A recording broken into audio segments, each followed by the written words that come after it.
Hello student, good afternoon. बच्चों, हम लोग व्याकरण से पाठ 20 वाक्य विचार पढ़ रहे हैं। कल के वीडियो में हम लोगों ने देखा कि वाक्य किसे कहते हैं और वाक्य के कितने अंग होते हैं। आज हम लोग देखेंगे कि व्याकरण के अनुसार वाक्य के कितने भेद होते हैं। व्याकरण के अनुसार वाक्य के कितने भेद होते हैं, अर्थात व्याकरण के आधार पर, यानी जो सेंटेंस बनता है वह कितने प्रकार से बनता है, वह व्याकरण का आधार है। तो चलो बच्चों, हम लोग देखते हैं कि व्याकरण के आधार पर वाक्य के कितने अंग होते हैं। सबसे पहली बात ये कहनी है मुझे कि जो होमवर्क दिया जा रहा है उसको बड़ी ईमानदारी से तुम लोग करना, क्योंकि यह एनुअल एग्ज़ाम का सिलेबस चल रहा है। बहुत ध्यान से पढ़ना बेटा, ठीक है। तो चलो हम लोग देखते हैं कि व्याकरण के आधार पर वाक्य के कितने भेद होते हैं।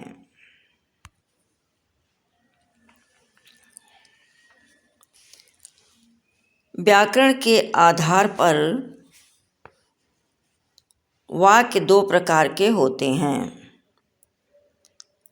सबसे पहले है रचना के आधार पर वाक्य के भेद।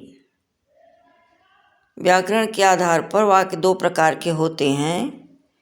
पहला है रचना के आधार पर वाक्य के भेद, दूसरा है अर्थ के आधार पर वाक्य के भेद। तो सबसे पहले हम देखेंगे रचना के आधार पर वाक्य के कितने भेद हैं। ध्यान से देखना बच्चों, रचना के आधार पर वाक्य 3 प्रकार के होते हैं। रचना के आधार पर वाक्य कितने प्रकार का होता है बच्चों? 3 प्रकार के होते हैं। सबसे पहले है सरल वाक्य। सबसे पहले कौन है? सरल वाक्य। जिस वाक्य में, अब देखो सरल वाक्य क्या होता है, जिस वाक्य में एक उद्देश्य और एक विधेय होता है उसे सरल वाक्य कहा जाता है। जैसे हम लोगों ने अभी पीछे देखा ना कि वाक्य में कितने अंग होते हैं, उद्देश्य और विधेय। तो यही बताया जा रहा है इसमें कि जो सरल वाक्य होता है उस वाक्य में एक उद्देश्य और एक विधेय होता है, उसे सरल वाक्य कहते हैं।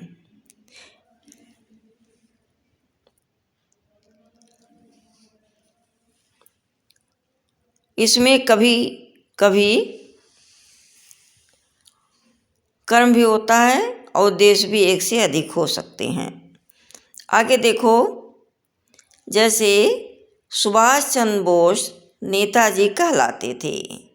यह क्या है? सामान्य वाक्य है, सरल वाक्य है। सुभाष चंद्र बोस जी के बारे में बताया जा रहा है। सुभाष चंद्र बोस क्या कहलाते थे? नेताजी कहलाते थे। तो यह है सामान्य वाक्य, सरल वाक्य। दूसरा है संयुक्त वाक्य। जब 2 या 2 से अधिक सरल वाक्य समान अधिकरण समुच्चय बोधकों से जुड़े हों तो वे संयुक्त वाक्य कहलाते हैं। उदाहरण है, देखो, आशीष ने तबला बजाया और लोकेश ने नृत्य किया। यह जो और शब्द और है, और यह क्या है बेटा? यह समान अधिकरण समुच्चय बोधक चिन्ह है। अभी हमने पीछे पढ़ा ना इसके बारे में। तो उदाहरण है संयुक्त वाक्य का उदाहरण, आशीष ने तबला बजाया और लोकेश ने नृत्य किया। उपर्युक्त वाक्यों में और तथा इसलिए शब्द दो सरल वाक्यों को जोड़ने का कार्य कर रहा है।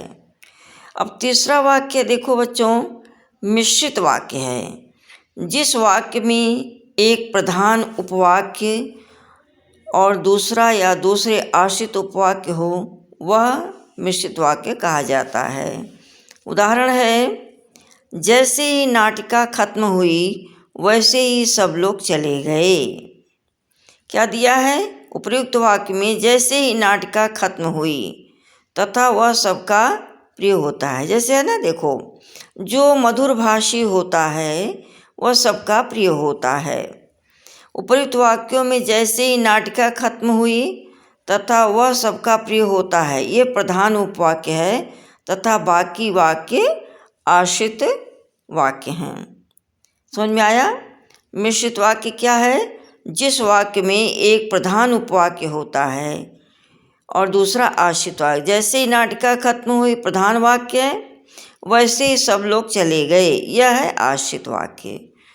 तो इस प्रकार से तुमने देखा बच्चों कि रचना के आधार पर वाक्य के 3 भेद होते हैं: सरल वाक्य, संयुक्त वाक्य, मिश्रित वाक्य। यानी 3 प्रकार से वाक्यों की रचना होती है। सामान्य वाक्य, सरल वाक्य जिसमें एक ही उद्देश्य होता है, एक विधेय होता है। संयुक्त वाक्य जो है 2 सरल वाक्यों को जोड़कर एक संयुक्त वाक्य बनता है जिसमें समुच्चय बोधक शब्दों का प्रयोग किया जाता है। मिश्रित वाक्य में एक वाक्य में एक प्रधान उपवाक्य होता है, दूसरा आश्रित उपवाक्य होता है। अब हम आगे देखेंगे, उपवाक्य 2 प्रकार के होते हैं। प्रधान उपवाक्य, जो उपवाक्य अर्थ को पूर्ण करने के लिए किसी दूसरे वाक्य पर आश्रित न हो वह प्रधान उपवाक्य कहलाता है। प्रधान उपवाक्य क्या है?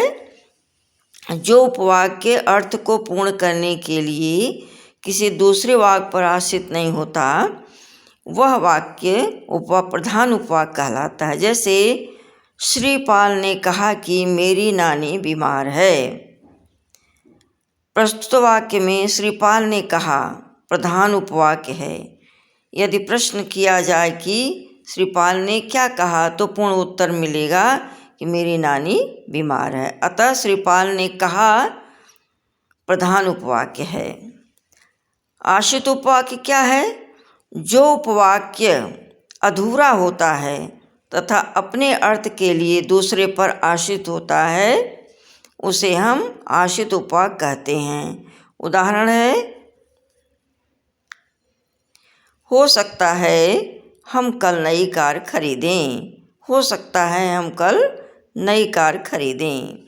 आगे देखो बच्चों, प्रस्तुत वाक्य में हमारा भव्य स्वागत कहाँ हुआ? प्रश्न करने पर उत्तर मिलता है जहाँ भी हम गए हमारा भव्य स्वागत हुआ। जहाँ भी हम गए हमारा भव्य स्वागत हुआ, यह आश्रित उपवाक्य है। अब देखो, आश्रित उपवाक्य के भी 3 भेद होते हैं। जैसे संज्ञा उपवाक्य, विशेषण उपवाक्य और क्रिया विशेषण उपवाक्य। अब देखो, संज्ञा उपवाक्य क्या है, ध्यान से देखना। आश्रित उपवाक्य के भी 3 भेद हैं। संज्ञा उपवाक्य क्या है? जो उपवाक्य प्रधान या मुख्य उपवाक्य की किसी संज्ञा या संज्ञा पद बंध के स्थान पर आता है उसे संज्ञा उपवाक्य कहते हैं। इन्हें क्रिया के कर्म या पूरक के रूप में प्रयोग किया जाता है। संज्ञा उपवाक्यों के आरंभ में की अथवा अल्प विराम का प्रयोग किया जाता है। जैसे देखो, कछुए ने देखा कि बच्चे शोर मचा रहे हैं। ठीक है, कछुआ क्या है? संज्ञा। कछुए ने देखा कि बच्चे शोर मचा रहे हैं। अब एक विशेषण उपवाक्य क्या है? जो उपवाक्य मुख्य उपवाक्य में आए संज्ञा शब्द की विशेषता बताता है वह विशेषण उपवाक्य कहलाते हैं। जैसे जिसने नीली कमीज पहनी है वह मेरा भाई है। बताया जा रहा है कि जिसने नीली कमीज। अब ये जो नीली है ना, नीला विशेषण है, कमीज की विशेषता है नीली। वह मेरा भाई है, क्या पहचान है? जिसने नीली कमीज पहनी है। तो ये जो वाक्य है यह विशेषण उपवाक्य है। अब है क्रिया विशेषण। जो उपवाक्य प्रधान उपवाक्य की क्रिया की विशेषता बताता है उसे क्रिया विशेषण उपवाक्य कहते हैं। जहाँ तुम रहते हो वहीं पर भूकंप आया था। भूकंप आया था कहाँ? जहाँ तुम रहते हो।